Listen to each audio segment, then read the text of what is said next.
Uma forma de expressão artística que tem o vídeo como elemento principal. A videoarte surge no início da década de 60 com grande influência da televisão e das artes plásticas.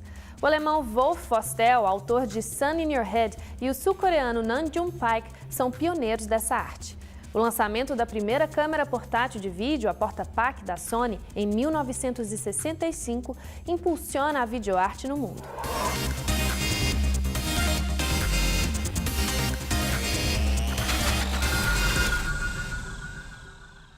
No início dos anos 70, o brasileiro Antônio Dias expõe publicamente obras de videoarte na Itália. Em território nacional, um dos primeiros exemplos dessa arte é M3x3, realizado por Ana Lívia Cordeiro, com auxílio da TV Cultura, em 1973. Nos anos seguintes, artistas como Sônia Andrade, Ivens Machado, José Roberto Aguilar e Letícia Parente consolidam a videoarte no Brasil. Já na década de 80, desponta a geração do vídeo independente. A videoarte hoje é considerado um gênero de artes visuais, que se apropria dos meios tecnológicos, como o vídeo, né? Então, assim, é uma definição sintética do que seria a videoarte nesse contexto atual. É isso, é hoje considerado um gênero de arte das artes visuais, assim como a pintura, assim como a escultura, assim como as instalações.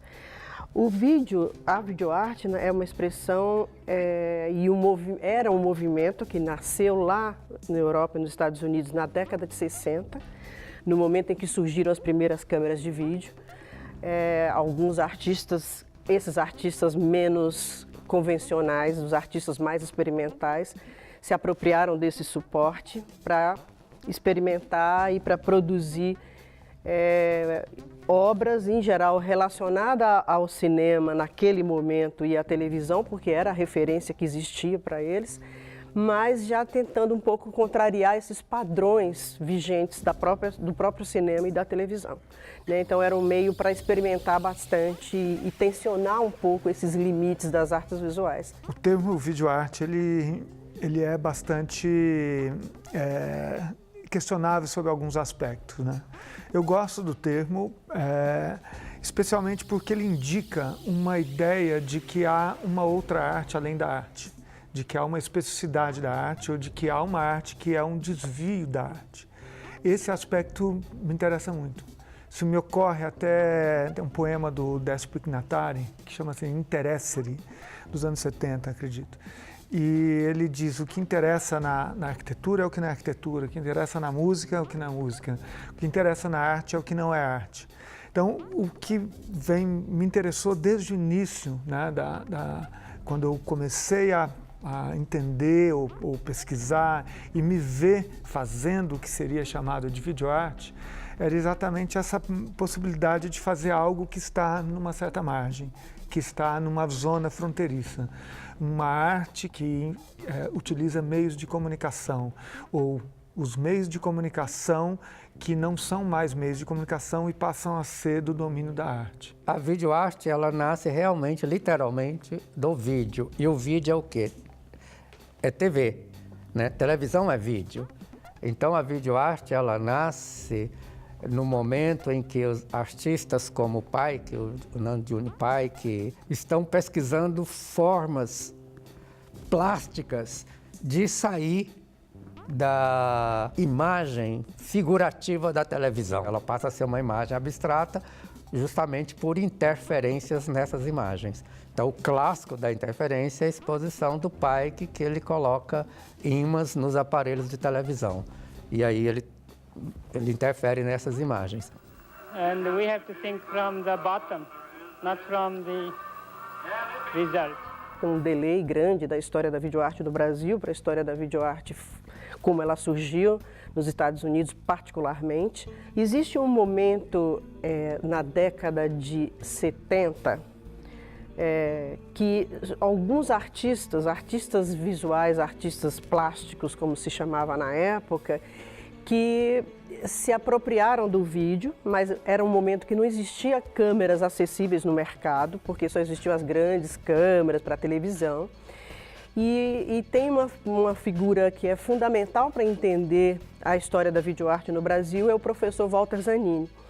ele era um curador importante, era diretor do Museu de Arte Contemporânea, era uma pessoa, um super estudioso de artes e muito interessado em artes de vanguardas, assim. Então ele viajava, ele percebeu esse movimento, esses artistas usando o vídeo, e ele tentou estimular os artistas plásticos brasileiros, alguns deles, a usar experimentar essas câmeras. O que se considera como início na videoarte brasileira, né? Os anos 70, o vídeo, por exemplo, da Letícia Parente, Made in Brasil, é um dos representativos desse momento. Mas naquele momento, o que é legal é que essa primeira geração, elas são artistas plásticos. Isso é muito importante, né? Ela nasce com o pessoal das artes plásticas justamente entendendo a questão plástica do vídeo, entendendo o vídeo como a ruptura do suporte da pintura. O artista, o corpo do artista passa a fazer parte da obra, as performances, né, os happenings. Então, tudo isso é uma maneira de ruptura do suporte nas artes plásticas.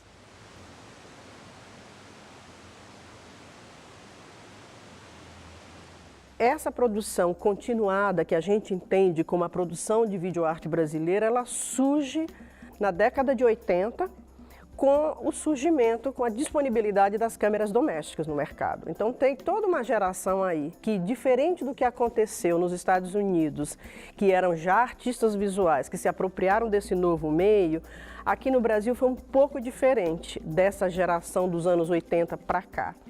Elas, em geral, eram pessoas que vinham de outras áreas, até, por exemplo, arquitetura, não exatamente artistas já das artes visuais, e que começaram a produzir vídeo, quer dizer, começaram a se formar como artistas já a partir do suporte e do vídeo, né? Então isso a gente chama a primeira geração de vídeo no Brasil, que tem figuras aí notáveis, né? Que eram os grupos que se destacaram nesse período, né? Que tem aí Walter Silveira, o Tadeu Django, Fernando Meirelles, Marcelo Taz, são essas referências que a gente sabe. E que produziam bastante documentário, tinha uma perspectiva diferente dessa produção dos pioneiros, por exemplo, que era uma experiência mais plástica mesmo, de experimentar o suporte como uma ferramenta para as artes visuais. Eles tinham uma intenção e um desejo claro de produzir, de entrar na televisão, de mudar um pouco a linguagem da televisão que se praticava no Brasil naquele momento. Checking out if everything is alright. Estamos aqui para saber se tudo anda bem. Como anda? Você vai bem, meu rapaz? Tudo bem. Legal. How are you? Está com você tudo bem, meu rapaz? Tudo jóia. Legal, legal. Fico feliz em saber. Mais um aqui. Com você está tudo bem? Tudo bem. Legal. How are you? How are you? Está tudo bem com você? Graças a Deus, tudo bem. Ótimo. Há que se perceber os momentos em que isso acontece, os momentos em que a videoarte se aproxima mais do formato do curta-metragem, do cinema, né? Um flerte com a ficção, um flerte com o documentário de curta-metragem, um flerte com a televisão, com artistas que buscavam se adentrar na televisão, muito nos anos 80, né, de dialogar com a televisão como uma expansão do meio, né? Artistas mesmo que pensavam, por que não utilizarmos a televisão? Assim como utilizar a rua como expansão da galeria, como fazia o 3x3, um grupo daqui de São Paulo, pensar a televisão como uma expansão, né, dessa caixa do vídeo, dessa caixa preta ali, de ela chegar a um público maior. Então eu acho que essa conexão com outros meios, ela sempre existiu. A década de 90, que eu chamo dessa segunda geração do vídeo, ela já nasce, ela já vem dessa experiência, assim, que a televisão não era o lugar, e aí o vídeo já estava um pouco, vamos assim dizer, já estava instituído, né? Existiam as câmeras, aquela febre inicial que tinha passado, as pessoas, aqueles que de fato tinham uma intenção de fazer, porque essa geração tem outro dado interessante, porque assim, ou eles queriam fazer um cinema mais barato, experimentar o audiovisual com essas câmeras, ou queria ir para a televisão. Então, era por aí, porque as referências eram essas. Não existia a referência das artes visuais, por exemplo, né? Já a segunda geração, ela já tinha essa perspectiva, né? De aí experimentar o suporte. O começo dos anos 90 também é o começo em que a gente tem acesso, que o mundo tem acesso aos programas de edição não linear. Que até então, vocês lembram, a edição de vídeo era feita linearmente, você tinha que fazer, se você errar, você tinha que desmanchar tudo, ou você quisesse trocar, você tinha que desmanchar tudo e começar tudo de novo. E com o digital, isso passou a não existir, não existia mais perda, porque tudo se transforma em 0 e 1, então não existe perda, tudo é um sinal igual. E isso permite você criar vários efeitos importantes e pertinentes dentro e que vão caracterizar a videoarte dos anos 90.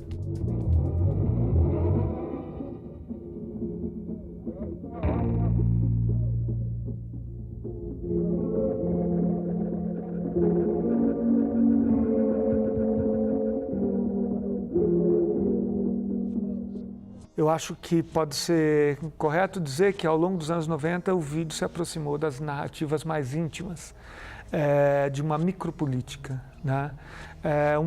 Os anos 90 é um momento de final já expurgando o fantasma da ditadura, de um foco mais político, e começa a se voltar para as micropolíticas, né? As relações sociais, as relações domésticas, né? E, curiosamente, começa a se aproximar da perspectiva de trabalhar com vídeo como um artista trabalha no seu ateliê, como um artista trabalha de uma forma mais independente, não dependendo de grandes estruturas, de grandes estúdios, de grandes ilhas de edição, de uma estrutura que artistas trabalhavam nos anos 80.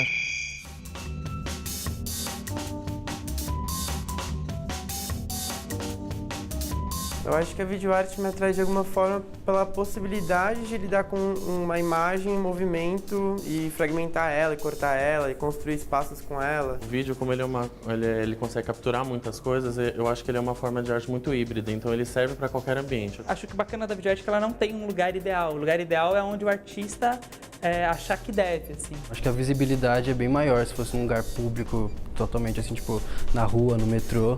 Eu acho que é importante, visibilidade para arte é importante. Eu acho que a videoarte ela depende muito dessa questão da instalação, né? Se você vai comprar, mas qual é o propósito, né? Você está comprando para deixar exposto, mas deixar exposto precisa de, né, um maquinário específico. Mas eu definitivamente compraria se eu tivesse dinheiro.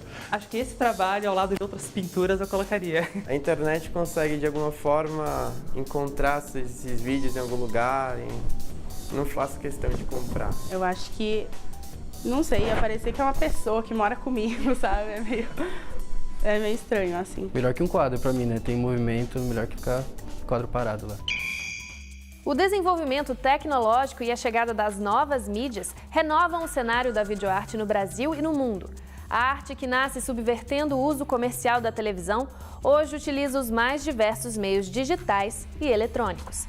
Equipamentos de captação e reprodução menores e com cada vez mais qualidade, o uso da realidade virtual e do vídeo 360 graus, aliados ao poder da internet, trouxeram novas possibilidades para a videoarte. Eu entendo o vídeo como uma nova mídia. O vídeo foi, num certo momento, uma nova mídia. E, como tal, eu, como muitos outros da minha geração, passaram a se interessar pelas novas mídias que surgiram ao redor do vídeo, né? A internet, por exemplo, ou as mídias digitais, ou a introdução do computador no sistema do vídeo, a introdução do computador não só como viabilizador da edição, mas também como algo que acaba trazendo, agregando alguns procedimentos típicos da computação gráfica, né? Da edição não linear, do copy-paste, do copiar e colar, de trabalhar lógicas que eram típicas do computador, passam a fazer parte do procedimento audiovisual. Então, O vídeo sempre se apropriou de todas as mídias, de todas as tecnologias, ao longo da história do vídeo, né? Isso que é outra característica do vídeo, né? Assim como se apropriou das linguagens tradicionais, como a escultura, hoje tem uma contaminação clara do vídeo no processo de pintura, né? Então, o vídeo com os meios tecnológicos, aí ele está em casa. Ele se apropria de tudo isso. E você percebe isso no resultado final do trabalho. E hoje a gente tem uma diversidade de equipamentos e dispositivos audiovisuais na nossa mão que é absurda. Isso possibilita novas maneiras de se trabalhar com audiovisual. E aí não apenas o dispositivo técnico das câmeras ou dos equipamentos de edição e finalização que você tem na mão, mas a gente tem a internet, a gente tem essa rede mundial de computadores que permite com que arquivos pesados como arquivos de vídeo, hoje com a banda larga, possam ser trocados ou distribuídos em vários pontos e vários lugares. Essa possibilidade cria também uma nova maneira de lidar com essa arte e de usar a rede também como suporte de arte.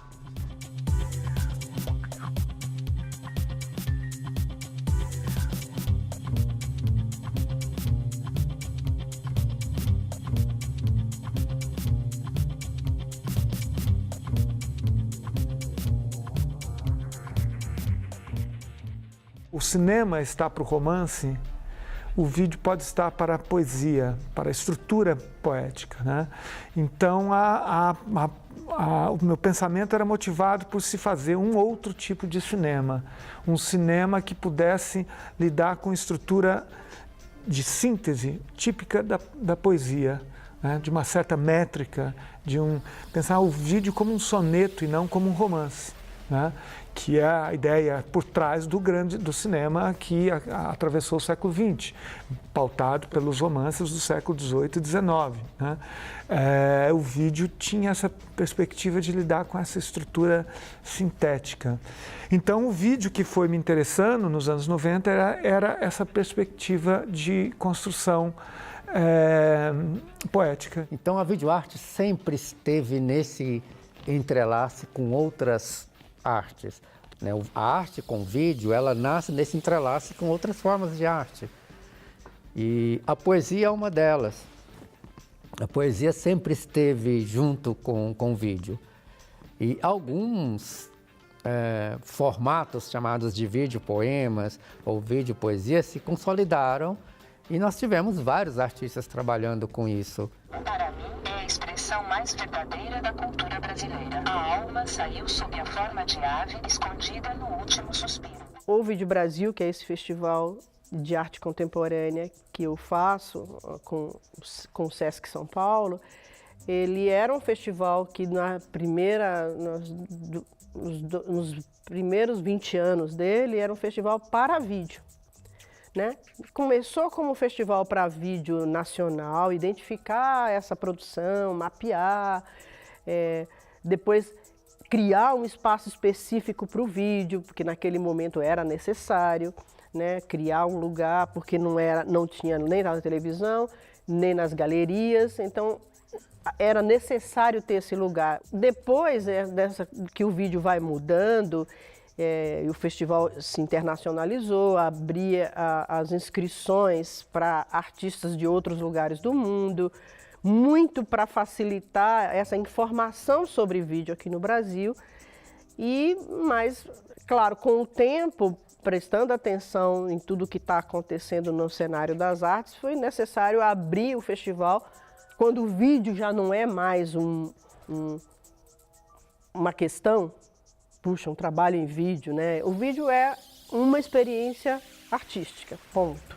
O lugar dele pode ser a televisão, pode ser o cinema, pode ser a galeria. A videoarte só passou a ser considerada, aceita pelo sistema da arte a partir dos meados dos anos 90, com grandes nomes como Bill Viola, Gary Hill, Nanjan Pike, sendo convidados para grandes exposições de arte, como a Documenta, Kassel, Bienal de Veneza, Bienal de São Paulo, né? O surgimento da videoarte está ligado ao ambiente da arte contemporânea.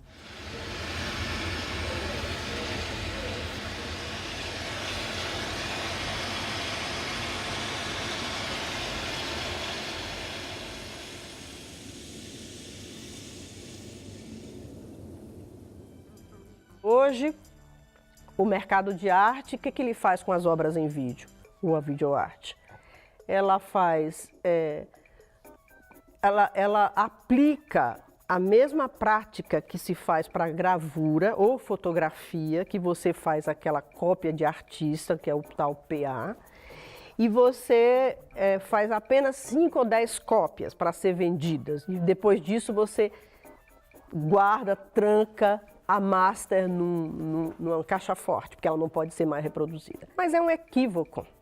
Eu, pessoalmente, sou totalmente contra essa prática, porque eu acho que contraria a essência do suporte, do vídeo, né? O que é mais particular e mais potente e interessante do vídeo? É o alcance. É o alcance. É você mesmo quando antes da internet, não é para ser visto por uma pessoa, é de massa, né? Quanto mais gente, melhor. A obra ela se dá muito a partir da relação com o público. Então isso faz parte da natureza, do DNA do vídeo. É muito complicado para o artista de vídeo ter o seu trabalho vendido para uma galeria ou para um colecionador. Mas existem colecionadores que compram coleção de vídeo ou coleção de algum trabalho de uma instalação, né? Agora, lógico, como que se mantém essa instalação? Como ela é mostrada na casa de um colecionador? Ele não vai poder colocar isso numa parede como ele coloca um quadro de $20 mil, $200 mil, $1 milhão ou mais até. Né?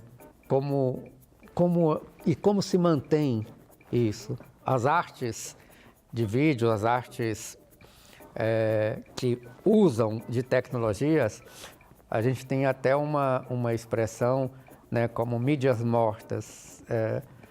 Às vezes você não tem nem lugar para...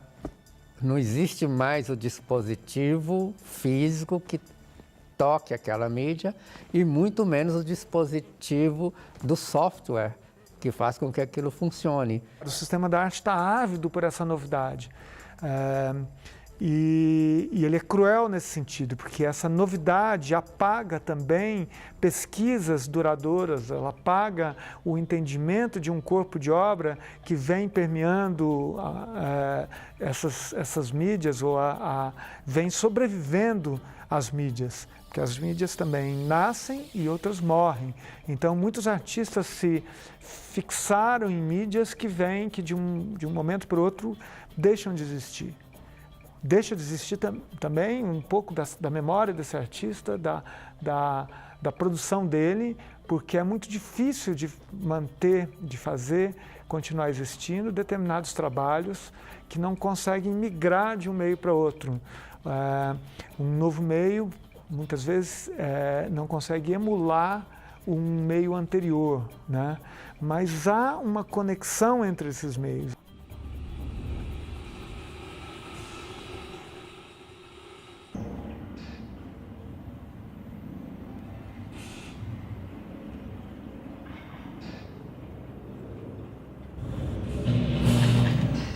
Eu acho que agora a gente vai ter de pensar numa nova geração do vídeo, para o vídeo, né? Da videoarte, como queira.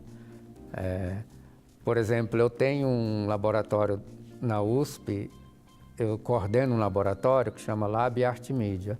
E neste momento nós estamos desenvolvendo no laboratório produtos com realidade virtual, vídeo em 360, e a gente já trabalha há algum tempo trabalhando com cenografia virtual e espaço virtual com personagens reais. Isso nos permite criar uma outra forma, uma outra linguagem do audiovisual. Rápido 900 é um curta-metragem que será realizado em 360 graus e cenografia virtual. Terá uma duração de 10 minutos e será filmado em um único plano sequência. Ver, sentir, ouvir, experimentar.